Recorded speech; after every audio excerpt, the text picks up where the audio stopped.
భారత communist party ఆవిర్భావ దినోత్సవ సందర్భంగా గుంటూరు సిపిఐ నగర సమితి ఆధ్వర్యంలో ప్రదర్శన నిర్వహించారు। ఈ ప్రదర్శనలో సిపిఐ రాష్ట్ర సహాయ కార్యదర్శి ముప్పాల నాగేశ్వరరావు, జిల్లా కార్యదర్శి జంగాల అజయ్ కుమార్, నగర కార్యదర్శి కోట మల్యాద్రి, రాష్ట్ర వర్కింగ్ ప్రెసిడెంట్ వి రాధాకృష్ణమూర్తి, నగర కార్యవర్గ సభ్యులు, పార్టీ కార్యకర్తలు, ప్రజా సంఘాల నాయకులు, కార్యకర్తలు పాల్గొన్నారు।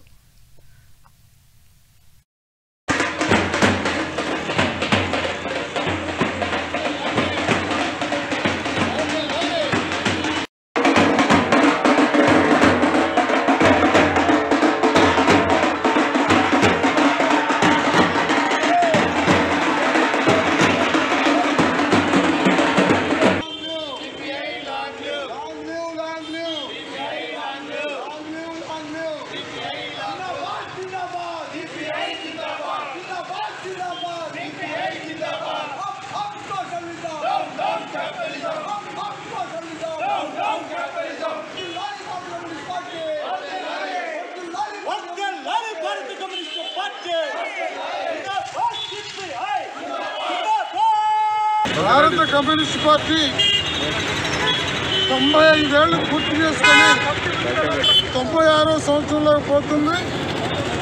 మరో 5 సంవత్సరాలలో శతవార్షికోత్సవం శ్రామిక, కార్మిక, రైతాంగ, ప్రజా పోరాటాలలో దిక్కుదేలి శతవార్షికోత్సవానికి వెళ్ళబోతుంది। ఈనాడు కేంద్రంలో పచ్చి అవకాశవాద, మతోన్మాద, కార్పొరేట్ అనుకూల ప్రభుత్వం రాజ్యమేలుతుంది। భారతదేశ ఫెడరల్ వ్యవస్థని నాశనం చేయబోతుంది। భారతదేశ ప్రజల లౌకిక వ్యవస్థని పణంగా పెట్టి ఒకే దేశం, ఒకే ప్రజ, ఒకే రాష్ట్రం, ఒకే ఎన్నికలు, ఒకే కార్డు, ఒకే మతం అనే ఒక పిచ్చి చుట్ల పద్ధతుల్లో ఈ దేశాన్ని బలహీనపరుస్తుంది, ఐక్యతను దెబ్బతీస్తుంది। ఈ కుల పీడన, ఆర్థిక దోపిడీ లేని సమాజ నిర్మాణమే లక్ష్యంగా 1925 డిసెంబర్ 26న భారత కమ్యూనిస్ట్ పార్టీ ఆవిర్భవించింది।